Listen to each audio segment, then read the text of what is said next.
They announced her pregnancy like they'd won, chose the most expensive hospital, never knowing I bought it that morning, and ended everything right there. I once believed that love meant lowering myself into the dust, waiting for flowers to bloom from it. Later, I finally understood nothing blooms in the dust.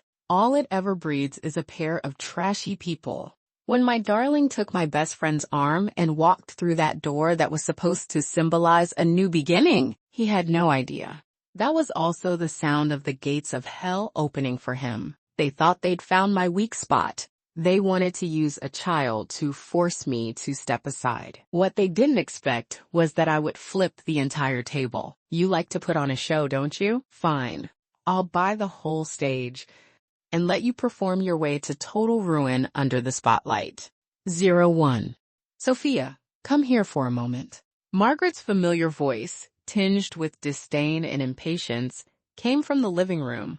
It pierced my nerves like a thin needle as I worked in the kitchen. I took a deep breath, forced down the irritation rising in my chest, turned off the faucet, wiped my hands on my apron, and walked out quickly. On the leather sofa sat Margaret, holding a cup of premium green tea. She looked elegant, her eyes never lifting. Beside her sat my darling Jaxon Hale. He was dressed in a sharp, tailored suit. His handsome face showed a hint of exhaustion as he stared down at his phone, completely indifferent to my presence. "You wanted to see me?" I asked, keeping my voice as gentle and respectful as possible.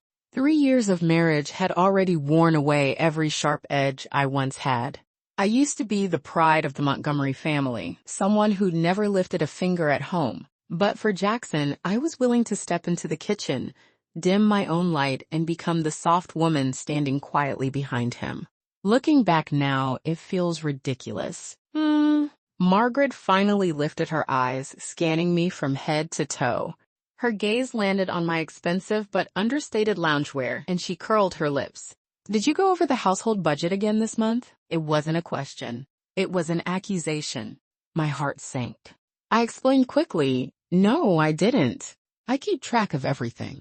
Every expense is clearly recorded." Jaxon gave me a supplementary credit card every month with a limit of $50,000 for household expenses and my allowance. $50,000. For a family like the Hales, it was pocket change. But for me, it hung over my head like a blade, constantly reminding me that I was being supported by the Hale family. "Clearly recorded?" Margaret let out a cold laugh and tossed a bill onto the coffee table. "Then explain this $30,000 gallery charge." My heart jumped violently. A few days ago, I'd gone to a gallery with my best friend Luna. She'd fallen in love with a piece by a young artist, said she had to have it, but she didn't have enough money. Seeing how upset she was, I softened and paid for it. I thought it was just a small thing between friends. I never imagined. "Mom, that was me." "You what? You bought it for yourself?" Margaret cut me off, her voice suddenly sharp. "Sophia Montgomery, don't forget who you are.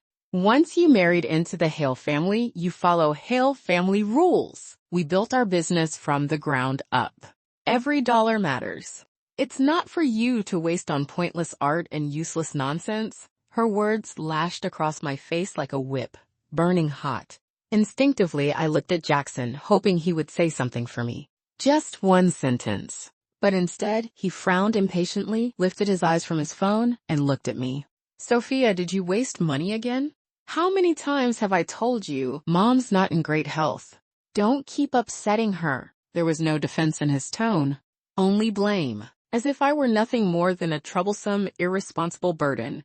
In that moment, I felt the blood in my body turn ice cold. This was the man I had loved for 5 years, married for 3. In his heart, I mattered less than an argument that annoyed him.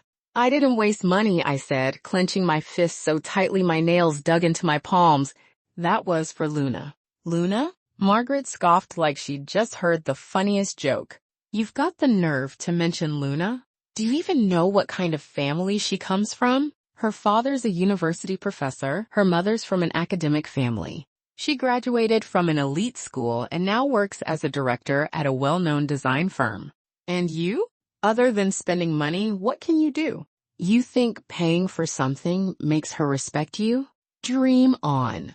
She just feels sorry for you, sitting at home all day with nothing to do, so she takes you out to see the world. You and her don't even live in the same world." Every word cut straight to the heart. I looked at my mother-in-law's sharp, contemptuous face, then at Jackson's cold, indifferent one, and suddenly I felt like laughing. They would never know that the strict university professor Father Luna always bragged about treated my own father with absolute respect. They would never know that the design company Luna was so proud of was nothing more than a tiny subsidiary under my family's group. And the entire Hale family business they took such pride in my father's business empire, it was so insignificant it didn't even deserve a name. For the sake of so-called love, I had disguised myself as a harmless little sparrow and played along with their fantasy of a wealthy family wife. But now I was done playing. "Mom, you're right." I spoke slowly, my voice calm, so calm it surprised even me. Margaret and Jaxon both froze. They clearly hadn't expected that response. In their minds, whenever I was scolded, I either cried quietly or tried to defend myself in a low voice. I'd never been this composed. I lifted my eyes to meet Margaret's probing stare, a faint smile forming on my lips. "I really don't live in the same world as Luna." After that, I didn't look at them again. I turned around, straightened my back, and walked step by step into the kitchen. Behind me, I heard Margaret mutter suspiciously, "What's wrong with her today?" I ignored it. Back in the kitchen, I reached into the deepest corner of the cabinet and pulled out an old phone I hadn't touched in 3 years. I blew the dust off and turned it on. The moment the screen lit up, countless unread messages and missed calls flooded in. The phone vibrated so hard it almost jumped out of my hand. The top message had been sent 3 hours ago. Sender, Dad. The message was short, just one line. "Sophia, if you've had enough, come home." My eyes instantly burned red. 3 years of grievance, restraint, and resentment broke free like a burst dam. I bit my lip hard to keep from crying out loud. I thought I'd found a safe harbor to rely on. Turns out, it was just a swamp that left me stranded. The real harbor had been behind me all along, quietly waiting for me to turn back. With trembling fingers, I replied with a single word. "Okay." The notification sound felt like a death knell for my foolish marriage of the past 3 years. I turned off the phone, wiped away my tears, and looked at my reflection in the mirror, pale-faced, eyes dull. Slowly I smiled, a cold smile burning with revenge. "Jaxon, Margaret, Luna, your good days are over. From today on, I'm no longer the soft, easily bullied Sophia you can push around. I am the sole first-in-line heir of the Montgomery Group. And the game is only just beginning." 02.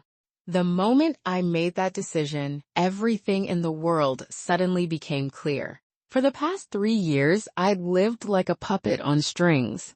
Every emotion I had, joy, anger, sorrow, was firmly controlled by the Hale family. I worked hard to play the role of the perfect partner. Every morning, I made breakfast for Jaxon, pressed the suit he planned to wear, and waited up for him at night, no matter how late he came home. I tiptoed around Margaret, trying to please her in every possible way. She liked opera, so I learned to appreciate it. She enjoyed gardening, so I kept the entire garden immaculate. I even forced a smile for Mia Hale, Jackson's sister, who constantly took digs at me, both openly and subtly. I bought her designer handbags and luxury cosmetics, one after another. I thought my devotion would earn their sincerity. Instead, all it got me was their entitlement in escalating cruelty. In their eyes, I was nothing more than a vine with no roots of her own. A woman with no family to rely on, someone who could only survive by clinging to the Hale name. They were wrong, painfully wrong. Early the next morning, I prepared breakfast for Jaxon as usual. He sat at the dining table, sipping his coffee and scrolling through financial news. From start to finish, he didn't say a single word to me. Emotional neglect, that was his weapon of choice. Whenever there was conflict between us, he never argued and never tried to fix things. He simply used silence to force me to give in first. Before, I wouldn't even last half a day before going to coax him. But today, I didn't. I ate my breakfast quietly, as if he were nothing more than an irrelevant stranger. My calm seemed to unsettle him. He set down his coffee cup and frowned slightly. Don't take what Mom said yesterday to heart. She meant well for us. That line again. Lightweight, empty, harmless on the surface. For us? I looked up and met his eyes. My voice was steady. She humiliated me right in front of you, tore me down like I was worth nothing. And that's for us? Jaxon, what am I to you really? He clearly hadn't expected me to question him so directly and was momentarily speechless. Sophia, what's gotten into you? He said impatiently. It was just a few words. Why are you making such a big deal out of it? We're family. There's no need to be so calculating. Family? I laughed softly. Right. You, your mom, and your sister, that's your family. And me? I'm just an outsider. A free housekeeper. A decorative piece the Hale family uses to show how generous they are. You. This is ridiculous, Jaxon snapped, his face darkening. I'm going to be late for work. I don't have time to argue with you. With that, he grabbed his jacket and stood up to leave. Wait, I said. He turned back, irritation written all over his face. What now? I took the supplementary credit card he'd given me out of my bag, placed it on the table, and slid it toward him. Take it back. Jaxon froze, disbelief flashing across his eyes. What is this supposed to mean? It means that starting today, I'm not living off you anymore, I said, looking straight at him, word by word. I have my own money. More than enough. Shock crossed his face first, then quickly turned into mockery. Your money? He sneered. Sophia, don't be funny. That little bit you brought into the marriage, you've probably spent most of it these past 3 years. Without this card, you can't even afford a decent outfit. Stop being dramatic. Take the card. He thought I was playing hard to get. And honestly, it made sense. What money could a stay-at-home woman who'd been out of the workforce for 3 years possibly have? I didn't argue with him. I simply said calmly, just wait and see. Jaxon let out a cold snort and slammed the door as he left. After he was gone, I took out my new phone and dialed a number. Uncle Walter, it's me, Sophia. On the other end came a steady, slightly emotional, middle-aged voice. Miss Sophia, you finally contacted me. Uncle Walter was my father's most trusted assistant and someone who'd watched me grow up. Uncle Walter, I need you to help me with a few things, I said, my voice cool and precise. First, immediately, in my name, set up an investment company. Second, get in touch with the board of Ryder Group. I want to acquire 30% of their shares. Ryder Group was the Hale family company's biggest competitor. Third, prepare a car and an apartment for me. I'm moving out of the Hale house today. Fourth, I paused, a sharp glint flashing in my eyes. Find me the best private investigator money can buy. I want Jaxon watched closely. And also, Luna. Yes, Miss Sophia. I'll take care of everything right away. Uncle Walter replied without hesitation. After hanging up, I felt the suffocating weight that had pressed on my chest for 3 years finally lift. Next came packing. I didn't actually have many belongings. Aside from a few clothes, most of it was books. The Hale family despised what they called my useless reading. Margaret had even mocked me before, saying that no matter how much a woman reads, it's pointless. She'd be better off learning how to please her partner. I packed all my books carefully. As for the luxury items Jaxon had bought me, I didn't take a single one. They were nothing more than decorations on a gilded cage. And I found them filthy. Just as I was finishing up, my phone rang. It was Luna. Seeing the contact name, My Best Luna, on the screen felt unbearably ironic. I answered, my voice completely emotionless. Hello? Sophia, are you okay? I heard your aunt gave you a hard time again. It's all my fault. If I hadn't insisted on buying that painting, Luna's voice was full of guilt and concern. Such convincing acting.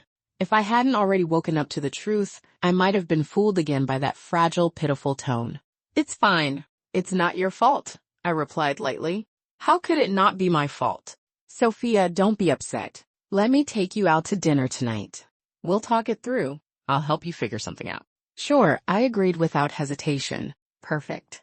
I had a few surprises I wanted to give her, in person. After I hung up, Uncle Walter's efficiency proved, as always, exceptional. Someone soon delivered the car and the apartment keys, a white Bentley Continental, and a luxury high-rise apartment in the most prime location downtown. I looked at the familiar B logo on the key and smiled faintly. Jackson's favorite car had always been a Bentley. More than once he'd mentioned to me that once the company's performance improved another notch, he'd reward himself with one. Too bad. He might never be able to afford it in this lifetime, because starting today, I wouldn't even let his company see its next step up. I drove the brand new Bentley out of the place that had been my prison for 3 years. In the rearview mirror, the luxurious villa grew smaller and smaller until it disappeared completely. Goodbye, Hale family. Goodbye, that weak, timid version of Sophia. Reborn from the ashes. I'm back. 03. At 7 that evening, Luna and I met at one of the city's top-tier French restaurants. The place was members only, with an average bill easily running into 5 figures. Jaxon had brought me here once before. When Margaret found out, she scolded me harshly, calling me wasteful. Tonight, sitting here again, I felt nothing but ease and comfort. When Luna arrived, I was calmly cutting into the foie gras on my plate. She was dressed especially carefully, an elegant white tweed-style dress that made her look pure yet refined. Her makeup was light, her expression soft and delicate. The moment she saw me, concern flashed across her face. She hurried over. Sophia. Why are your eyes so red? Did you cry again? I just knew it. Your aunt must have said something awful again. As she spoke, she reached out to take my hand. I sidestepped casually, avoiding her touch. No. Just a little tired, I said, gesturing to the seat across from me. Sit. A flicker of surprise crossed Luna's eyes, but she covered it quickly and sat down. If you're tired, you should rest more. Don't overthink things, she said gently. By the way, where's Jaxon? He didn't come with you. She always brought him up in front of me, intentionally or not, subtly flaunting how close they were. He's busy, I replied curtly. Well, you know how guys are, career comes first, Luna said with an understanding smile. As if by accident, she brushed her hair aside, revealing a diamond bracelet on her wrist. I recognized it instantly. It was Cartier's latest design this year. Extremely expensive. Last month, for Jackson's birthday, I'd wanted to buy it for him. He'd said it cost too much and accused me of spending recklessly. And now it was on my best friend's wrist. How ironic. Your bracelet is beautiful, I said, smiling at her. A shy look appeared on Luna's face. She touched the bracelet and said casually, Really? A friend gave it to me. I thought it was way too expensive and wanted to return it, but he insisted. A friend? I raised an eyebrow. What kind of friend gives gifts this valuable? Oh, you know, just a male friend I get along with really well, she said vaguely, her eyes drifting away. I sneered inwardly, but my expression remained calm. Is that so? Then congratulations. But Luna, there's something I should remind you of. What is it? I set down my knife and fork, leaned forward slightly, and looked straight into her eyes. Be careful accepting gifts that expensive. If the guy happens to already be taken, you could end up being the third person who destroys someone else's relationship. Luna's face went instantly pale. Her fingers tightened around her water glass, knuckles turning white. Sophia, what do you mean by that? Are you accusing me? Her voice trembled. I'm just giving you a friendly reminder, I said, leaning back and lifting my wine glass, swirling it gently. Men these days are very good liars. They tell you they love you, but their hearts might still belong to someone else. The same guy who gives you a bracelet might be giving someone else a necklace. My words were like knives, each one landing precisely where it hurt. Under the table, she clenched the hem of her dress, struggling to keep her composure. Sophia, you're acting really strange tonight, she said, trying to change the subject. Did you and Jaxon argue? Are you just in a bad mood and seeing everyone as the villain? We didn't argue, I said after taking a sip of wine, savoring the smooth richness as it slid down my throat. We're doing great. So great that he was about to lose everything. The rest of the meal passed in a tense, unnatural atmosphere. Luna was clearly rattled. Several times she started to speak, then stopped, her eyes full of probing unease and guilt. As for me, I thoroughly enjoyed this little game of cat and mouse. Watching her squirm filled me with a quiet sense of satisfaction. This was just the appetizer. The real feast was still to come. After dinner, Luna claimed she had something urgent at work and rushed to leave. "I'll give you a ride," I said, standing up and grabbing my car keys. No need. "I'll just get a ride." She waved her hands quickly. "It's fine. We're going the same way," I said firmly. In the parking garage, when Luna saw the white Bentley parked in a reserved spot, she froze. "This is your car?" she stammered, pointing at it, her eyes wide. "Yeah. Just bought it," I said lightly, pressing the key fob. The headlights flashed with a crisp beep. Luna looked like she'd seen a ghost. She knew better than anyone what my financial situation was supposed to be. A full-time homemaker, how could I possibly afford a luxury car worth hundreds of thousands? "Sophia, where did you get this much money?" she finally asked, voicing the question she couldn't hold back. I opened the driver's door, sat down, and turned to look at her, smiling with quiet meaning. "I've always had money. I just used to think love mattered more. Now I know I was wrong. Money is what gives me real security." With that, I started the engine and drove smoothly out of the garage, leaving Luna standing there alone, stunned. In the rearview mirror, I saw her pull out her phone and frantically start dialing. I didn't need to guess who she was calling. "Jaxon, are you feeling the same confusion and unease I once felt? Don't worry, I'll unravel every mystery little by little, and then I'll send you straight into the abyss." 04. When I returned to my new apartment, the spacious place was completely empty, yet it filled me with a sense of freedom and peace I had never known before. I took a long hot bath, changed into comfortable silk pajamas, poured myself a glass of red wine, and stood by the floor-to-ceiling windows, overlooking the city's dazzling nightscape. Thousands of lights were glowing, yet not a single one had ever been lit for me. But from now on, I would make this entire city shine because of me. My phone vibrated. It was the first batch of information from the private investigator. I opened the email. Photo after photo. Video after video. Each one was like a poison-tipped blade, stabbing straight into my heart. In the images, Jaxon and Luna were inseparable in every setting. At upscale restaurants, he cut her steak for her, his eyes full of indulgence. In luxury boutiques, he swiped his card without hesitation. In underground parking garages, they kissed passionately inside the car, completely entangled. The most painful photo of all showed them walking out of a hotel together. Luna clung to Jaxon's arm like a devoted lover, her face glowing with happiness. And at that exact time, I had been in the hospital, hooked up to an IV for acute gastroenteritis. I had called him. He told me he was in an important meeting at work, so that was his meeting. Held in another woman's bed.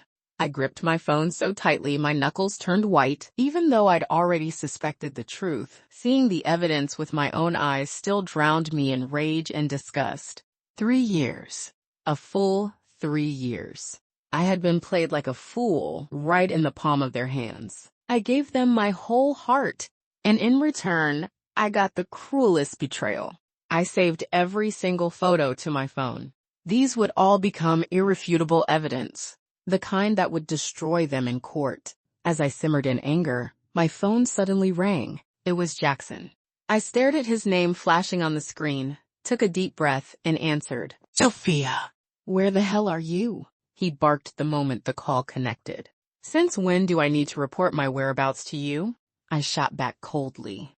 He seemed momentarily choked by my tone, then softened it slightly. "I went home. You weren't there. I asked Mom. She said you went out this afternoon.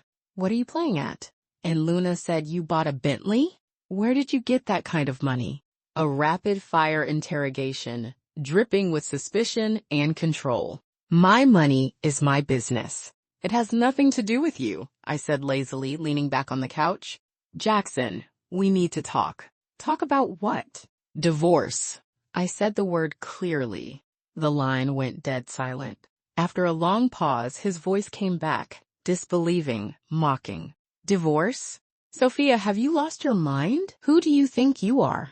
Without me, you wouldn't even survive. Stop throwing tantrums and get back here right now. His tone was dripping with arrogance and condescension. He was certain I wouldn't dare.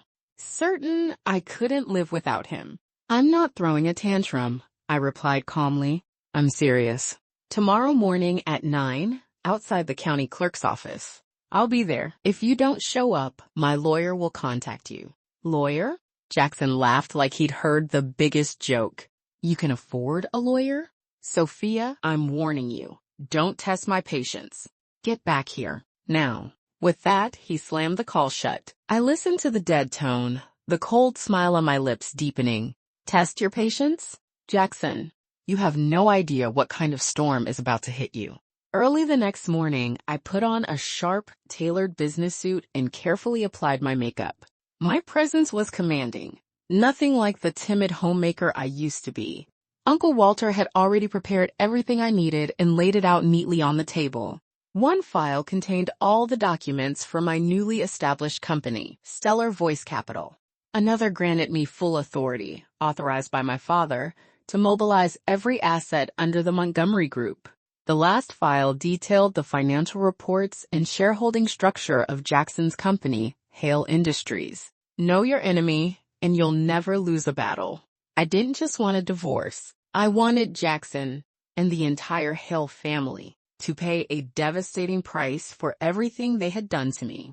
At 9 sharp, I arrived outside the county clerk's office. The sun was warm, so was my mood. I waited for half an hour. Jaxon never showed. As expected, a man as arrogant as him would never take my threat seriously. I didn't wait any longer. I turned around and drove straight to my next destination, Hale Industries. If you don't want to end this with dignity, then I'll personally tear every last shred of it away. The Hale Industries building stood in the heart of the city's business district, one of its landmark towers. I parked downstairs and looked up at the building that represented generations of the Hale family's effort. My expression didn't change. From today on, this would be my battlefield. In 10-centimeter heels, I walked into the lobby, head held high. The receptionist stood up politely. Hello, how may I help you? I'm here to see Jaxon. Do you have an appointment? No. I smiled faintly. Just tell him his wife is here to deliver a divorce gift. A flicker of surprise crossed her face, but she professionally picked up the phone and called the executive office. Soon she hung up and gestured politely. Mr. Hale will see you. I took the private executive elevator straight to the top floor. When the doors opened, Jaxon's assistant was already waiting. She looked at me with complicated eyes. No doubt the entire company had heard rumors about how the CEO's wife had married up. I ignored her gaze and pushed open the office door. Inside, Jaxon sat behind his desk, his face dark with anger. The moment he saw me, he stood up abruptly, strode over, and grabbed my wrist. Sophia, have you had enough? This is my company, not a place for you to make a scene. His grip was tight, painful. I didn't struggle. I just looked at him coldly. Let go. Come home with me first. I said, let go. There was command in my voice, leaving no room for argument. Maybe my gaze was too cold. He released me instinctively. I rubbed my reddened wrist, then tossed a document onto his desk. Take a look. The divorce agreement. I've already signed it. I'm walking away with nothing. I don't want a single thing. All I want is your signature. Now. Jaxon picked up the document, glanced at it once, then ripped it into pieces and threw them to the floor. I'm not divorcing you. Sophia, I'm telling you, you'll never leave me in this lifetime. He snarled. Is that so? I smiled. Jaxon, how long do you really think you can control me? You seem to have forgotten. We signed a prenup when we got married. At the words prenuptial agreement, Jaxon's face finally changed. Cliffhanger reveal. That prenup had been drafted by the Hale family years ago to prevent me from laying claim to their assets. The terms were harsh and one-sided. What they didn't know was that my father had foreseen everything. He hired the world's top legal team and planted a devastating Trojan horse clause deep within the contract. Once activated, every personal asset under Jaxon's name, including his shares in the company, could be legally frozen and divided by me. And the key to activating that clause is hidden in an event that's about to happen today. Jaxon and Luna will soon realize that their carefully staged pregnancy power play will only end with them ringing their own death knell. 05. The moment I saw Jaxon's face change so abruptly, I knew I'd struck his weak spot. Back when we got married, Margaret had been terrified that a woman from a humble background like me was after the Hale family's money. She forced me to sign an extremely harsh prenuptial agreement. It stipulated that if we ever divorced, I would receive not a single cent from the Hale family, literally a clean break, leaving with nothing. At the time, I was blinded by love. I thought talking about money would taint our feelings, so I signed without hesitation. Jaxon and Margaret were both secretly pleased, convinced they had me completely under control. What they didn't know was that when my father learned about that agreement, he flew into a rage. But he didn't step in directly, because he knew my temperament. Instead, without drawing attention, he brought in his top-tier legal team and had them optimize the agreement. Buried within dozens of pages of dense legal language was a seemingly insignificant supplemental clause, one that was, in fact, lethal. The clause stated, if during the marriage the husband committed serious fault, including but not limited to infidelity, domestic abuse, or the transfer of marital assets, resulting in the breakdown of the marriage, the wife would have the right to apply for a freeze on all of the husband's personal assets and demand substantial compensation for emotional damages. The compensation amount would be calculated at 50% of the husband's total personal assets. Most crucial of all, the final right of interpretation of this clause belonged to a third-party independent arbitration institution, and that arbitration institution just happened to be one my father had invested in and controlled years ago. I had kept this ace card hidden for 3 years. All for today. You remember now, don't you?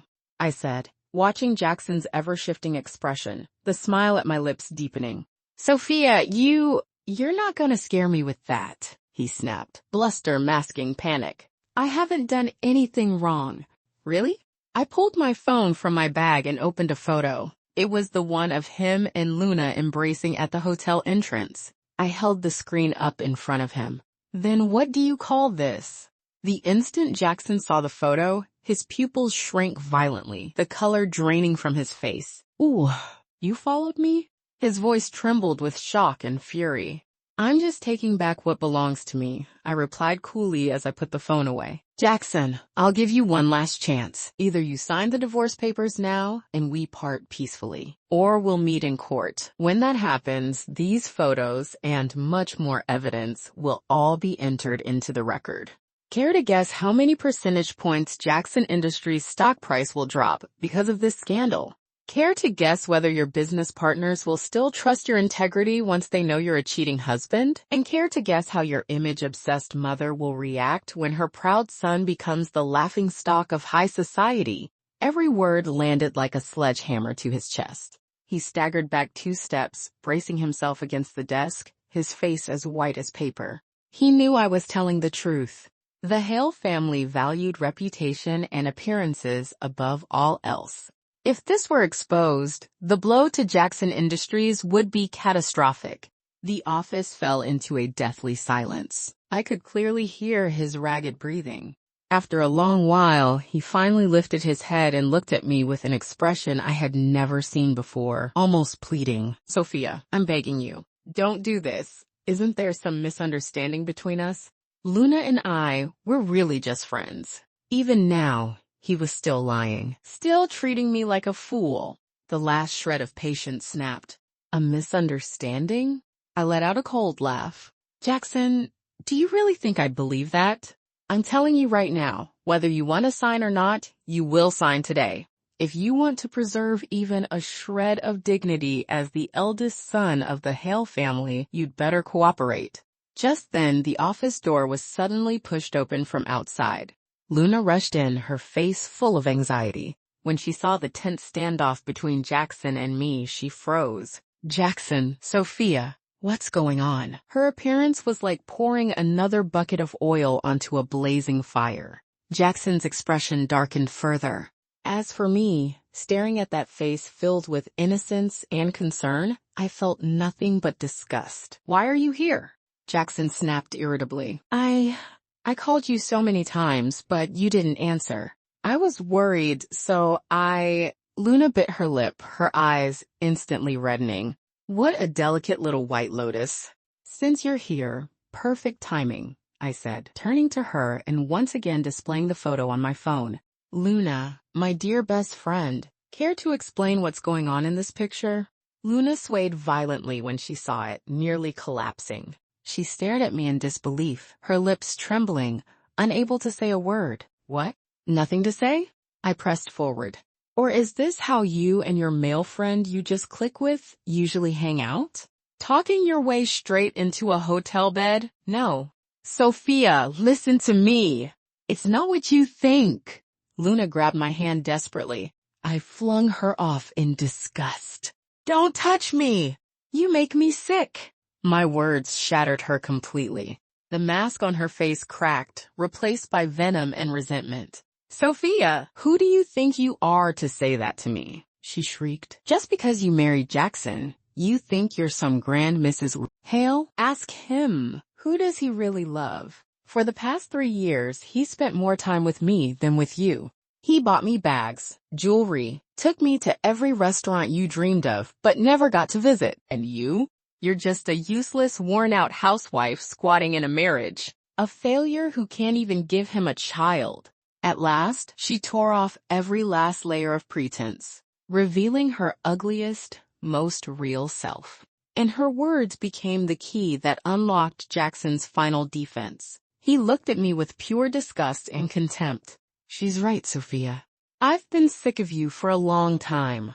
The only person I've ever loved is Luna. I married you only because my mom thought your background was clean and easy to control. Since you've made everything so clear today, I won't bother hiding it anymore." As he spoke, he walked over to Luna, pulled her into his arms, and announced to me in a tone that was both boastful and cruel. "Luna is pregnant with my child. So this marriage, I'm ending it for sure. But don't even think about taking a single dollar from me. I'll make sure you leave with nothing and disappear from my world." Boom. My mind went completely blank. Pregnant. Luna was actually pregnant. I looked at the way they clung to each other, at the smug smile on Jackson's face, at the blatant provocation in Luna's eyes. They thought this was their trump card, the fatal blow that would utterly crush me. They had no idea. This was exactly the moment I had been waiting for, the perfect chance to bring them down. Slowly, very slowly, I smiled. The smile was cold, strange, enough to send chills down their spines. "Pregnant? How wonderful. Then you must have gone to the hospital for a checkup, right?" My assistant Caleb had been waiting downstairs for quite a while, and he had just sent me a message. "Ma'am, just as you predicted, they went to St. Anne's Obstetrics and Gynecology Hospital this morning." St. Anne's, the most prestigious private maternity hospital in the city. Also, the hospital I had just spent $300 million to acquire. 06. "Wait, what are you laughing at?" Jaxon stared at the smile on my face, a sudden, inexplicable chill crawling up his spine. A sense of foreboding rose in his chest, as if something had already slipped far beyond his control. Luna clung tightly to him as well, watching me with weary eyes, as though she were looking at a mad woman. "I'm laughing at how naive you are." I took out my phone and, unhurriedly, dialed a number. "Hello, Caleb? It's me." From the other end came my assistant Caleb's respectful voice. "Yes, ma'am. What are your instructions?" My gaze swept over the two faces filled with confusion, and then I spoke slowly, clearly, word by word. "Notify everyone. Freeze all bank cards, credit cards, and any financial accounts under Jackson's name. Also, in the name of Star Whisper Investments, initiate a hostile takeover of Jaxon Industries. I want to see this company change its surname within 3 days." There was not the slightest hesitation on Caleb's end. "Yes, ma'am." I hung up. The office fell into a deathly silence. Jaxon and Luna stared at me as if I were an alien, as if everything I had just said were pure fantasy. Sophia, have you lost your mind? Jaxon was the first to react, pointing at me as he burst out laughing. Freeze all my cards? Buy my company? Who do you think you are? The richest person in the world. Luna scoffed along with him.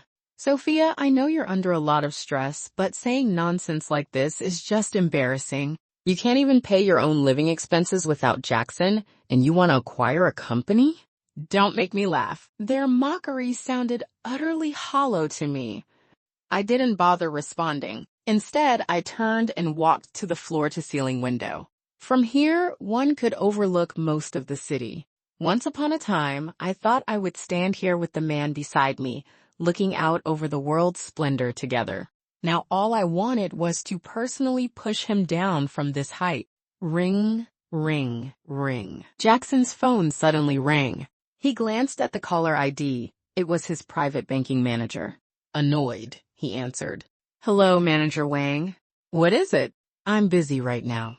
Whatever was said on the other end, I watched as the color drained from Jackson's face at a speed visible to the naked eye. What did you say? His voice shot up, filled with disbelief. All my accounts are frozen? How is that possible? On what authority? I'm your Black Diamond VIP client. What? The highest level financial regulatory order? Who issued it? Sophia? He roared my name, spinning around abruptly. His eyes were bloodshot, filled with terror, locked onto me as if he wanted to tear me apart. I met his gaze and replied with a calm, almost casual smile. This is only the beginning. Before he could even process the shock, his phone started ringing again, one call after another. Hello, Mr. Lee. What? Terminating our cooperation? Why? Haven't we always worked well together? Chairman Zhang, what do you mean the cash flow has broken? Didn't we still have $500 million in liquid funds transferred? Who did that? Hello? Is this the Securities Commission? Our company is being taken over hostilely. Each call landed like a heavy punch, smashing straight into Jaxon, from fury to shock to fear, and finally, utter despair. It was as if all the strength had been drained from his body. He collapsed onto the floor, eyes hollow, mumbling to himself. No, this isn't possible. It can't be. Luna was completely stunned as well. She stared blankly at the devastated Jaxon, then at me, calm and composed, utterly unable to comprehend what was happening. An hour ago, she thought she was the victor of this battle, about to rise in status through pregnancy and become the mistress of the Hale family. An hour later, her pillar had collapsed in ruins. Sophia, who are you really? Her voice trembled as she finally asked the question she had always wanted to ask, yet never dared to. I turned around and walked toward her, step by step. I looked down at her from above, as if she were nothing more than a lowly ant. Who am I? I'm the person you flattered and sucked up to every day, hoping to squeeze a little resource out of, while stabbing me in the back. I'm the person you thought had nothing, someone you could bully at will, yet who can, in a single thought, turn all your dreams into bubbles. Luna, haven't you always been curious about what my mysterious family background actually does? Now I can tell you. I leaned in close to her ear and whispered in a voice only the two of us could hear. That design director position you're so proud of, the one with a 7-figure annual salary, the company you work for is nothing more than a subsidiary of my family's group. A worthless unit that lost $30 million last year, one I could shut down on a whim. Boom. Luna's body shook violently, her eyes filled with absolute terror and despair. At last, she understood what kind of existence she had provoked, and she finally grasped what I had meant when I once told her, we don't belong to the same world. That wasn't humility. That was dimensional annihilation. Now, I said, straightening up, the smile on my face turning even colder. Let's talk about the child in your belly. Didn't you go to St. Anne's Hospital? Come on, let's go there now. I, your ex-wife, and the hospital's new owner, would really like to see for myself what your so-called love child actually looks like. 07. St. Anne's Maternity Hospital. When I arrived at the director's office with a shell-shocked Jaxon and a deathly pale Luna, the hospital's entire senior management team was already waiting respectfully outside. "Good day, Chairwoman Montgomery." Led by the hospital director, a group of doctors and executives bowed in unison, their voices loud, their attitudes humble. Jaxon and Luna had never seen anything like this. One was the highly regarded CEO of a family conglomerate, the other a well-known design director in her field, both accustomed to being flattered wherever they went.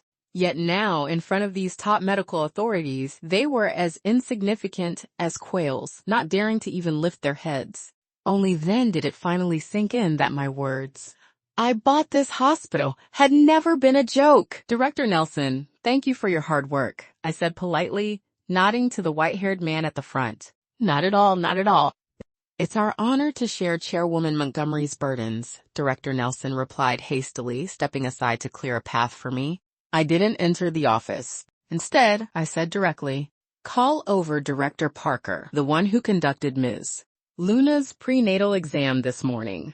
Yes, Director Nelson immediately instructed his assistant. Before long, a woman in her 40s wearing gold-rimmed glasses hurried over. Upon seeing me, she respectfully addressed me as Chairwoman Montgomery, then turned her professional probing gaze toward Luna. "Director Parker," I said, "I need you to perform another comprehensive examination on Ms. Luna, especially regarding the DNA of the fetus. I want the most authoritative, most accurate paternity report." The moment my words fell, Luna's body began to shake violently, like a leaf in a storm. She snapped her head up. Her already pale face was now completely bloodless, her eyes filled with sheer terror. "No, I don't want to," she screamed, instinctively trying to retreat. Jaxon froze. He reflexively caught the unsteady Luna and looked at me in confusion. "Sophia, what do you mean? You think the baby in Luna's belly isn't mine? Have you lost your mind? Shut up." I cut him off coldly. "You're not qualified to speak to me right now." Then I turned to Director Parker and ordered, without room for refusal, "Take her." "Yes, Chairwoman Montgomery." Director Parker nodded and signaled to two nurses behind her. The nurses immediately stepped forward, one on each side, and supported Luna. "No. Let go of me. I don't want the test. Let go." Luna screamed hysterically, struggling with all her might. Her reaction was far too extreme, far too abnormal. Even Jaxon, idiot that he was, sensed something was wrong. He looked at the wildly struggling Luna in his arms, suspicion appearing in his eyes for the first time. "Luna, why are you so afraid of an exam?" I'm not, I just think she's humiliating me." Luna babbled incoherently. "Jaxon, believe me, the baby is yours, really yours." Her clumsy acting was laughable. "Take her away," I said, no longer willing to waste words. The nurses stopped being gentle, practically dragging her toward the examination room. The corridor was left with just Jaxon and me, along with the hospital executives standing stiffly in fear. I walked over to the lounge area and sat down on the sofa, crossing my legs elegantly. "Jaxon, you should sit too. We can take our time waiting for the results." Jaxon moved like a puppet whose strings had been cut, stiffly lowering himself onto the sofa opposite me. His mind was completely blank. Everything that had happened today felt like an absurd nightmare. The company he was proud of, gone. The wealth he depended on, gone. And now, even the only trump card he thought he had left, the child in Luna's womb, had become uncertain. Time ticked by, second by second. Each second was torture for Jaxon. Cold sweat covered his forehead. His hands were clenched tightly together as he stared blankly toward the examination room. About an hour later, Director Parker emerged, holding a report in her hand. Her expression was grave. She walked up to me and handed me the report. "Chairwoman Montgomery, the results are in." I didn't take it. I simply said, "Just tell us the outcome."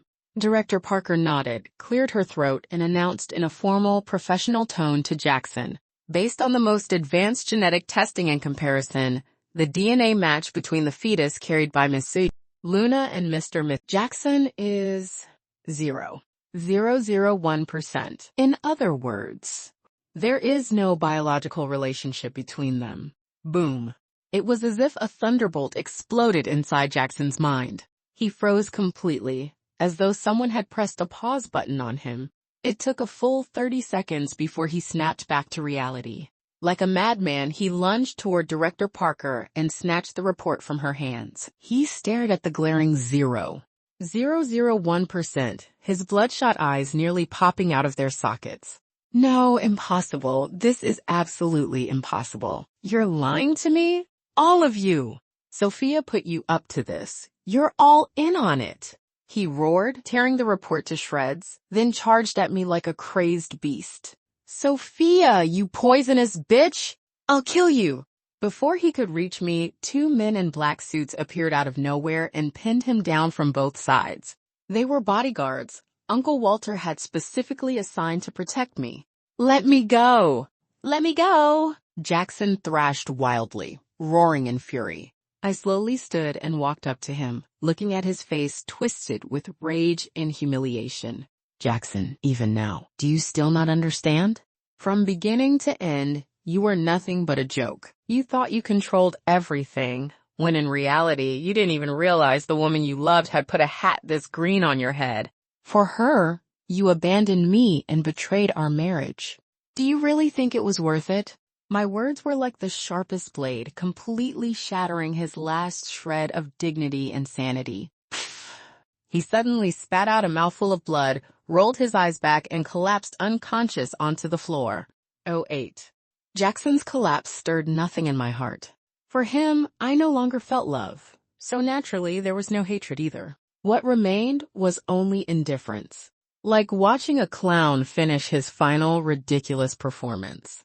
I had the bodyguards escort him back to the Hale residence and kindly included a copy of the DNA report he had torn to shreds. I imagined Margaret's expression when she discovered that her proud son had been cuckolded and had nearly raised another man's child. It would be spectacular. As for Luna, I didn't deal with her right away. Making her disappear would have been far too merciful. I wanted her to watch with her own eyes as everything she had painstakingly built crumbled piece by piece. I wanted her to taste what it felt like to fall from the clouds into the mud. I wanted her to spend the rest of her life drowning in regret and despair. After wrapping things up at the hospital, I returned to Star Whisper Investments. The company occupied the entire top floor of the city's most prestigious office building, every inch of it my domain. Uncle Walter had already arranged everything. The most elite trading team, the sharpest legal minds, the most professional PR strategists. All of them were standing by. They were the blades of my revenge. Miss Jaxon Industries stock has hit the daily limit down, Uncle Walter reported on the latest developments. Several major shareholders have already started panic selling. Our people are absorbing those shares on the market at top speed. At this rate, by tomorrow afternoon at the latest, our stake should exceed 30%, making us the largest shareholder of Jaxon Industries. Very good. I nodded, unsurprised by the outcome. Jaxon Industries looked like a giant on the surface, but its insides had long since been hollowed out. Over the years, to satisfy Luna's vanity, Jaxon had siphoned off massive amounts of corporate funds, pouring them into half-baked, failed investments. All of that had become the perfect breach for my attack. And the child? Uncle Walter hesitated slightly. Have we identified the biological father? Yes. I slid a folder across the desk. Inside was a man's photo and profile. His name was Eli Morgan, vice president of the Ryder Group. In other words, Jaxon Industries' biggest competitor. Luna really was a useful chess piece, I sneered as I looked at Eli's photo. On one side, she strung Jaxon along, extracting confidential business intelligence from Jaxon Industries. On the other, she threw herself into Eli's arms, selling those secrets to the Ryder Group for a high price. She thought she was playing 2 men like puppets. She never realized. While the mantis stalks the cicada, the oriole waits behind. Send this file anonymously to the chairman of the Ryder Group, I instructed. I'm sure he'll be more than happy to clean house. Yes. And one more thing. I paused, a sharp glint flashing in my eyes. In my name, send legal notices to all major media outlets. state that during her employment, Luna abused her position to steal core design blueprints from a subsidiary of the Montgomery Group and leak them to competitors, causing tens of millions in losses. We will file a lawsuit against her, pursue full legal liability, and demand 10 times the contractual damages. I want her ruined, her reputation destroyed, buried under crushing debt. A look of admiration flickered in Uncle Walter's eyes. This move, cutting off the firewood from under the cauldron, was ruthless and brilliant. Luna's greatest pride had always been her so-called career and talent. Now, I wasn't just destroying her love. I was personally grinding her pride into dust.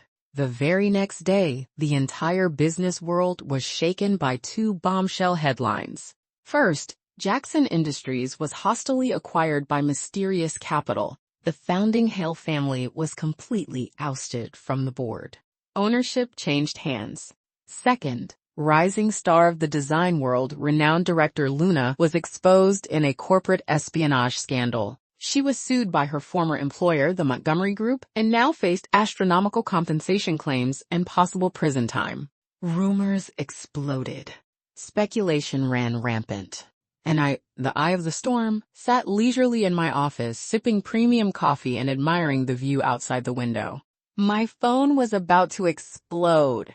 Countless unknown numbers. A few former acquaintances. But most of all, Margaret. I didn't answer a single call. I knew she must be frantic by now, like an ant on a hot pan. The Hale family was finished. Her life's work and pride had vanished overnight. She must be desperate to see me. So of course, I wouldn't let her. I wanted her to taste what it felt like to have nowhere to turn, no door left to knock on. At 3 p.m, Uncle Walter knocked and entered. Miss, the interim shareholders meeting of Jaxon Industries is ready. It's time for you to take over your spoils of war. I stood up and straightened my outfit. In the mirror stood a radiant woman, her presence overwhelming. There was no trace left of timidity or humility in her eyes, only queenly confidence and cold pride. Let's go. It was time to meet those who once looked down on me. 09. The atmosphere in Jaxon Industries' boardroom was so oppressive it was almost suffocating. Every board member sat bolt upright, faces grim, unease, and speculation written all over them.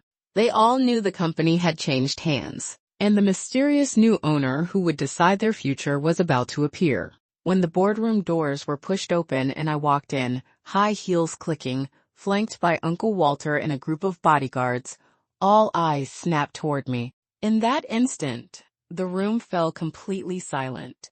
I could see it on every face, as if they'd seen a ghost. Shock, bewilderment, disbelief, especially on the face of my former sister-in-law, Mia, seated in the far corner. The color drained from her carefully made-up face, her mouth hanging open wide enough to swallow an egg. Sop?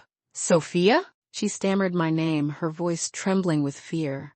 I ignored her and walked straight to the seat that symbolized absolute authority, the chairman's chair.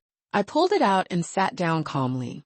Then I lifted my gaze and slowly swept my eyes across everyone in the room. The directors who had once mocked me, sneering that I was nothing more than a decorative ornament of the Hale family. The Hale relatives who had strutted arrogantly in front of me, acting untouchable. Now they all looked like ducks being strangled. Heads lowered, hardly daring to breathe. Gentlemen, I said slowly. My voice wasn't loud, but it rang clearly in everyone's ears. From today onward, I, Sophia, am the new chairwoman of Jaxon Industries. I know many of you have certain misunderstandings about me. My gaze landed on Mia. She shuddered violently, instinctively shrinking back in her chair. For example, Miss Mia, I remember you once said, more than once actually, that I was nothing but a parasite living off a man, that I'd never survive without the Hale family. Now, I'd like to ask you something. I leaned forward slightly, staring straight at her, enunciating every word. So tell me, who exactly can't live without whom? Mia's face turned deathly pale. Her lips trembled, but she couldn't utter a single word. Around her, several directors cast schadenfreude-filled glances in her direction. When the wall collapses, everyone pushes. That is human nature at its rawest. And you, I continued, turning my gaze to the other directors. I've heard that many of you like to gossip behind my back saying I wasn't worthy of Jaxon, that I was a stain on the Hale family. So now, do you still think I'm unworthy? No one dared to speak. The boardroom was so quiet you could hear a pin drop. Very good. I nodded, satisfied with their reaction. Since no one objects, let's talk about the company's future. Effective immediately, Jaxon Industries will undergo a full-scale reform. All Hale family relatives, regardless of position, are dismissed. My words exploded in the room like a bomb. The Hale relatives erupted at once. On what grounds? We're company veterans. Sophia, this is personal revenge. You can't do this. I looked at them coldly, my eyes devoid of any warmth. Because this company answers to me now. Security. At my command, the bodyguards waiting outside rushed in immediately. Escort these people who are disrupting normal operations out of the building. Yes, Chairwoman Montgomery. Like wolves, the bodyguards ignored the shouting, crying, and pleading, dragging them out one by one. Very soon, the boardroom was quiet again. The remaining directors sat frozen, looking at me with unmistakable awe and fear. I knew that from this moment on, I truly controlled this company. After the meeting, I returned to the office that once belonged to Jaxon, the CEO's office. Everything was exactly the same, yet everything was different. I walked to the desk and opened a drawer. Inside was a photo of Jaxon and me. It had been taken during our honeymoon in the Maldives, right after we got married. In the photo, I was smiling radiantly, my eyes full of hope for the future. He held me, smiling gently and brightly. Now, it all felt unbearably ironic. Without hesitation, I took the photo and fed it into the shredder. Amid the harsh grinding noise, all of our past was reduced to fragments. Just then, my phone rang. An unfamiliar number. I answered it. On the other end came a voice I knew well, yet now felt strangely distant, old, weak, and trembling. Is this Sophia? It was Margaret. Yes, I replied calmly. This is Sophia. 10. Sophia? No. Chairwoman Montgomery. Chairman Montgomery. On the other end of the phone, Margaret's voice was filled with submission and desperate pleading, all traces of her former arrogance completely gone. I'm begging you, please spare our Hale family. Jaxon, he's not doing well. The company is gone, and he's completely collapsed. He locks himself in his room every day, doesn't eat or drink, just a useless shell of a man. And Min Yui, she was fired by you too. She came home crying nonstop. Our Hale family truly knows we were wrong. I'll kneel to you, all right? I'll kowtow, please. Have mercy and leave us a way to survive. As she spoke, the sound of her knocking her head against the floor echoed through the phone. Listening to her tearful confession, I felt not a shred of sympathy. If she had known this would happen, why act the way she did back then? When she humiliated me again and again with the most vicious words, did she ever imagine this day would come? When Jaxon held another woman's arm and trampled my dignity underfoot, did he ever imagine this day would come? When their entire family treated me like a toy to be bullied at will, did they ever imagine this day would come? A way to survive? I let out a cold laugh. I already gave you chances. You were the ones who chose not to take them. Margaret, don't you think it's far too late to beg me now? She fell silent on the other end of the line. Your son's life or death has nothing to do with me. Your daughter's future has nothing to do with me either. As for your Hale family, I paused, enunciating every word with absolute clarity. If you cut the grass, you must pull out the roots. That's the lesson you taught me. With that, I hung up the phone. I would never give them another chance to rise again. I wanted them to live forever in the shadow and fear I had cast over them. That was the most fitting punishment of all. A few days later, the scandal involving Luna and Rita Group's vice president, Eli, was accidentally leaked by me. The chairman of Rita Group flew into a rage, immediately fired Eli, and filed a lawsuit against him. As for Luna, she became a pariah, hated and condemned wherever she went. She now had to face astronomical compensation claims from both the Montgomery Group and the Rita Group, as well as criminal prosecution. I heard that under the crushing pressure, she miscarried and completely lost her sanity. She was sent to a psychiatric hospital. As for the Hale family, after losing the company, they declined rapidly. They sold their villa and luxury cars and moved from an upscale neighborhood into a rundown old apartment complex. Margaret suffered a stroke from the overwhelming blow and was left bedridden and paralyzed. Mia, having lost her financial support and being lazy and spoiled, could only take degrading jobs to scrape by. And Jaxon, he became utterly ruined. Every day he lived in endless regret, numbing himself with alcohol. I saw him once, later on. It was on a rainy evening. I was driving past a roadside barbecue stall when I saw a man in a cheap t-shirt, unshaven, reeking of alcohol, fighting with others over a few skewers of grilled meat. He was kicked to the ground, sprawled there like a stray dog, pathetic and filthy. I rolled down the car window and watched him quietly for a moment. He seemed to sense my gaze and looked up. When he recognized that the person in the car was me, his entire body froze. His eyes were filled with tangled emotions: shock, shame, regret, and a trace of longing. I looked at him and slowly curved my lips into a smile. Then I rolled the window back up, stepped on the gas, and drove away without looking back. Jaxon, Luna, the Hale family, they all received the retribution they deserved. And I, at last, completely walked out of the mire of my past. My life turned to a brand new page. I became the brightest rising star in the business world, leading my company to create one commercial miracle after another. I became the person I had always wanted to be: independent, powerful, free, and radiant beyond measure. I know there is still a long road ahead, but I am no longer afraid, because I am my own light. The end of chapter me.